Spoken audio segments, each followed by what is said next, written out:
karena ini menyangkut privacy. Ada beberapa hal yang privacy yang sebenarnya yang terjadi di luar itu tuh ada andilnya dari keluarga mantan suami.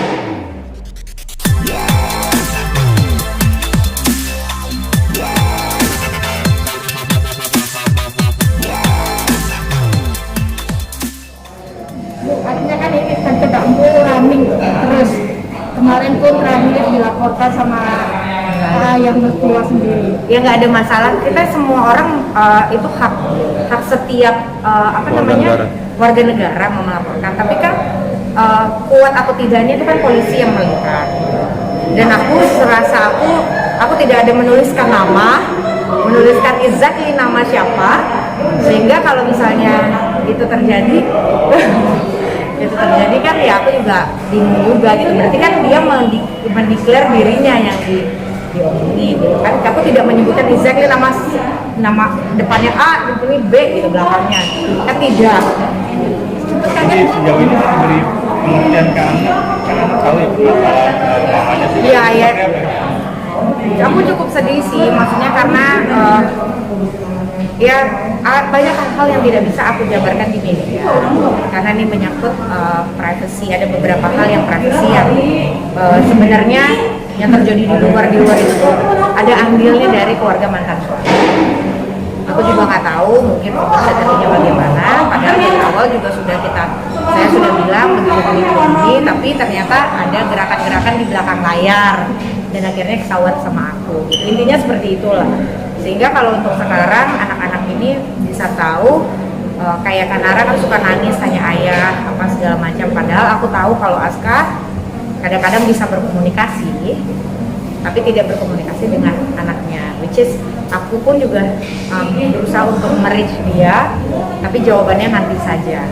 Aku juga nggak ngerti, mungkin memang dilarang untuk berkomunikasi dengan aku supaya mungkin Askanya tetap mengikuti jalur yang diinginkan oleh keluarga aja. Karena dari awal pun punya permasalahan, dari awal Januari saya itu tidak bisa diberi kesempatan untuk bertemu dengan Aska, dan itu atas dasar keluarganya yang melarang.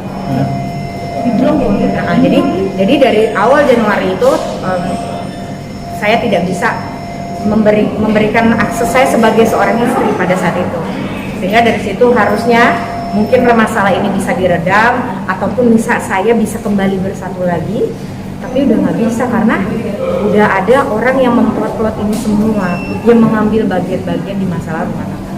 Aku juga nggak ngerti tujuannya apa, tapi yang pasti semua pembicaraan yang ada di luar itu tidak semuanya benar dan itu hanya penggiringan opini, tapi tidak memberikan bukti-bukti yang valid. Karena sedangkan saya memiliki semua bukti-bukti yang sudah saya siapkan, tapi sekarang memang belum bisa diberikan. Kecurigaan Mbak Nini itu mengarahnya ke mungkin pihak teman, sahabat, atau mungkin anggota keluarga sendiri sih, kalau untuk urusan ada ranah pribadi yang memang aku nggak bisa jelaskan, tapi intinya adalah untuk urusan kayak perceraian ini memang keluarganya inginkan, tapi dibilang kan katanya Aska tidak mau menceraikan saya apa segala macam. Kalau kan saya udah bilang dari awal, kalau memang tidak ingin bercerai harusnya Aska itu menjalin komunikasi dengan saya. Kita ketemu, aku sering bisa jenguk, terus udah gitu aku diberikan keleluasaan untuk berkomunikasi. Di saat aku ada BAP waktu itu di kantor polisi, malah saya didampingin sama lawyernya dia untuk bertemu sama suami saya sendiri. Gitu. Jadi sehingga seperti itulah yang terjadi. Cuma nggak apa-apa, ini kan semua sudah berjalan dan memang sudah ditakdirkan. Kalau sekarang ini intinya adalah semoga Aska terbuka hatinya, urusannya bukan untuk aku, tapi untuk anak-anaknya saja.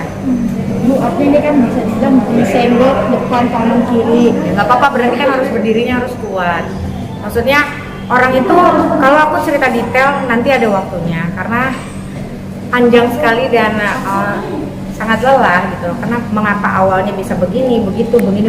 Semua ada sebab dan akibat. Jadi jangan pernah membiasakan diri untuk melihat itu hanya dari ujungnya saja. Semua itu harus dilihat dari depan. Nah, yang aku lihat saat ini adalah mereka selalu tidak mau melihat yang di depan. Dan ini menjadi seorang single parent Iya. dengan permasalahan yang ada saat ini. Seperti apa menghadapi perjuangan yang ada saat ini? Iya, nggak gampang lah pertama. Pertama aku harus bagaimana menjaga diriku sendiri dulu. Karena di saat aku bisa mewariskan diriku, aku baru bisa mengatasi semuanya. Karena kan yang penting itu udah self healing aku dulu. Di saat aku udah bisa kembali, bisa tegak lagi, aku baru bisa menata anak-anakku dan apa yang harus aku tata di depan. Yang pastinya untuk menjadi single parent itu tidak mudah, apalagi orang lain banyak yang kaget, aku pun juga kaget, nggak menyangka bisa seperti ini. Mungkin tadinya aku berpikiran kita bisa berpisah baik-baik, tapi ternyata kok jadinya sangat-sangat rumit. Nah, dan itu yang membuat jadinya lukanya dalam lagi. Karena ini sudah ibaratnya harusnya bisa baikan antara aku sama Aska, tapi malah semakin dalam lagi rusaknya karena orang-orang yang memang tidak menyukai gitu aja sih. Cukup pelik ya. Dijalanin aja. Kalau pelik juga enggak, karena alhamdulillah aku masih bisa melihat mana orang yang memang peduli sama aku dan mana orang yang tidak gitu. Sehingga di sini pun aku juga melihat bagaimana caranya kita membatasi diri dengan berteman. Terus ada hal-hal pribadi yang memang kita bisa keep, ada hal-hal yang bisa kita sharing gitu. Begitupun dengan orang-orang yang bekerja, karena aku udah sering banget dikecewakan oleh orang-orang yang memang aku anggap percaya. Mbak Didi suka nangis nggak menghadapi diri sendiri? Oh, sering lah. Orang kan karena nggak tahu aja. Di saat di rumah itu, di saat kalau memang hatiku lagi sedih, aku tuh suka sedih tuh urusan anak aja sih. Jadi kalau udah anak sama orang tua aku, kalau udah disenggol-senggol itu aku udah sedih. Karena kalau anak tuh di saat melihat kayak anakku yang perempuan, aku tuh nggak nyangka, karena aku kan lahir dari keluarga yang utuh ya, keluarga yang utuh. Aku sendiri perempuan, Kanara juga perempuan sendiri, tiba-tiba umur anak 4 tahun dia tiba-tiba harus kehilangan ayahnya, dan karena memang keadaannya ayahnya karena ada masalah hukum gitu.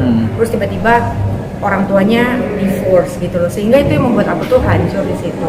Dan ditambah lagi kadang-kadang kalau dia bilang ayah mana, kangen ayah, pengen ayah, karena memang tidak dipungkiri Aska itu sangat dekat dengan anak-anaknya. Jadi Aska itu tipe yang memang suka main sama anak, sering bercanda apa segala macam. Karena kita kan, aku pacaran dari zaman kita muda ya, saat sangat-sangat teenager gitu. Jadi zaman kita muda, zaman kita bentukannya kayak gimana sampai kita udah sekarang seperti ini tuh, itu udah aku laluin bersama, sehingga itu memori-memori itu pasti kan tidak gampang.